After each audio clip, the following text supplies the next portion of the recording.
Let's take a look now at some of the opening arguments here from Alex Spiro. This is the defense of Alec Baldwin. It is undisputed that the bullet was loaded into the gun by the armorer, the person on set whose responsibility it was to ensure the gun was safe.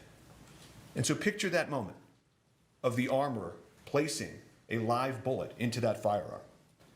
You know, you hear the prosecutor say, you know, he did this or he performed in a certain way. He picked out the biggest gun as his prop. It's to tarnish him in your eyes. You will hear no evidence whatsoever. No evidence that anything Mr. Baldwin did, that something he did in that moment, that horrible moment when she put that bullet in that gun, none of it had anything to do with Alec Baldwin. And finally, the first assistant director's job, the head of safety, Dave Halls, checks it before it goes to the actor. And he will tell you he made a tragic mistake. He failed to detect a live bullet.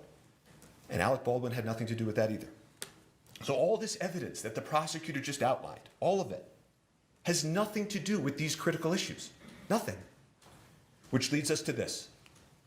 The evidence will show that on a movie set, safety has to occur before the gun is placed in the actor's hands. In this case, this unique case on a movie set, the prop gun was placed in Mr. Baldwin's hands and cold gun was announced, meaning it had been checked and double checked by those responsible to ensure the gun was safe. It was just a prop. They all thought it was just a prop and could do no harm. The actor's job is to act, to rehearse, to choreograph his moves, to memorize his lines. He's Harlan Rust. He's an outlaw running for his life, who in the incident in question, he's pulling a six-shooter to try to defend himself. That's why the gun has to be safe before it gets into the actor's hands. His mind is somewhere else, in the being of another, a century away, an outlaw. He must be able to take that weapon and use it as the person he's acting would. To wave it, to point it, to pull the trigger like actors do, in ways that would be lethal in the real world, but are not lethal on a movie set. How strong is that argument, do you think, to the jury? Pretty compelling to me, Tony. What he's doing is he's certainly placing blame on other folks who had a greater responsibility to ensure the firearm was safe, and he's contrasting that with Alec Baldwin's role, which is just an actor, and who was told that the gun was cold, that it was safe, that it had been checked, and I found it pretty strong. The interesting part to me is, talking about he's in a different place, he's in a different mindset. The weapon should have been ready for him.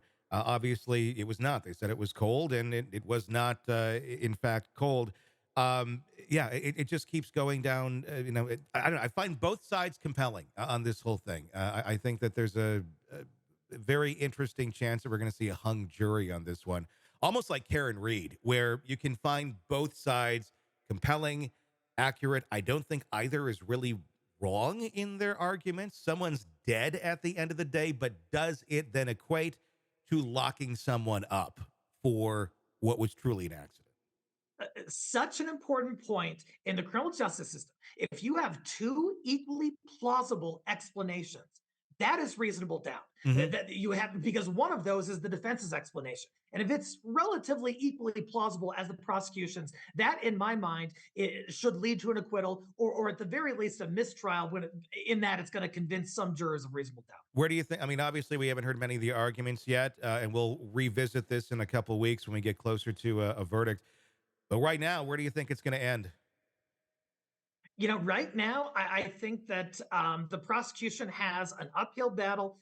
That they really have to show that Alec Baldwin and not the armorer, not the people who loaded the firearm, is responsible for this. And they've got a long way to go and haven't made a ton of progress in my eyes. Yeah, I'm going to go with hung jury as of right now. Who knows? I think they're, again, equal sides here. I just think you're going to have two sides in that courtroom with equal views and strong views on it. We're not talking life in prison, so maybe it'll be a little easier for them to make a decision. But I don't know. This is just going to be a confusing one. Hey, thanks for checking out the video. Be sure to follow us wherever you download podcasts, and especially Apple Podcasts, where you can get advanced episode and premium content on our premium channel right there. Also, be sure to follow us on social media so you don't miss any breaking updates on the stories that matter to you most. We're on TikTok, X, Instagram, Facebook. Just search Hidden Killers Podcast with Tony Brueski, and you'll find us right there. Again, thanks for watching.